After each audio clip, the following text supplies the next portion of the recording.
Hi everybody. இன்னைக்கு நம்ம சேனல்ல என்ன வீடியோ பார்க்க போறோம் அப்படின்னு பார்த்தீங்கன்னா, உங்களுக்கான சூப்பரான டிப்ஸ் ஒண்ணு சொல்லப் போறேன். நெறைய பேருக்கு பார்த்தீங்கன்னா, நம்ம ஃபேஸ்ல பிம்பிள்ஸ் வருது அப்படின்லாம் ரொம்ப ஃபீல் பண்ணுவாங்க. அடிக்கடி பிம்பிள்ஸ் வர மாரி இருக்கும்.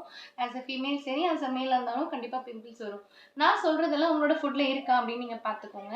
இப்ப நீங்க ஆயில் ஐட்டம் அதிகமா சாப்பிடுறவங்களா இருக்கீங்க அப்படின்னாலும் சரி, இல்ல இந்த மைதா ஐட்டம்ஸ், பேக்கரி ஐட்டம்ஸ், நெறைய sweets, chocolates, juice items, sweet content அதிகமா இருக்கிறது. இந்த மாதிரிலாம் நம்ம சாப்பிட்டுட்டு வர பட்சத்தில கண்டிப்பா நம்ம ஃபேஸ்ல பிம்பிள்ஸ் வரும். இதெல்லாமே கொஞ்சம் தவிர்த்துடுங்க. இந்த ஃப்ரைட் ஐட்டம்ஸ், எண்ணெயில பொரிச்ச ஐட்டம்ஸ் இதெல்லாம் அதிகமா சாப்பிடாதீங்க. அந்த மாரி இருக்கும்போது கண்டிப்பா நம்ம ஃபேஸ்ல பிம்பிள்ஸ் வரும். இதெல்லாம் கொஞ்சம் கண்ட்ரோல் பண்ணிட்டு ஃப்ரெஷ் வெஜிடபிள்ஸ் இந்த மாதிரிலாம் நீங்க ரெகுலரா சாப்பிட்டு வாங்க. புரோட்டீன் நெறைய சாப்பிட்டு வாங்க. அண்ட் கொலாஜன் உள்ள பொருட்கள்லாம் நெறைய சாப்பிட்டு வாங்க. அந்த மாதிரிலாம் சாப்பிடும்போது ஃபேஸ்ல பிம்பிள் வர்றது கம்மியாகும். ஃப்ரூட்ஸ்லாம் நெறைய குடிங்க. கேரட் ஜூஸ், டொமேட்டோ ஜூஸ் இந்த மாதிரிலாம் நீங்க நெறைய சாப்பிட்டு வாங்க.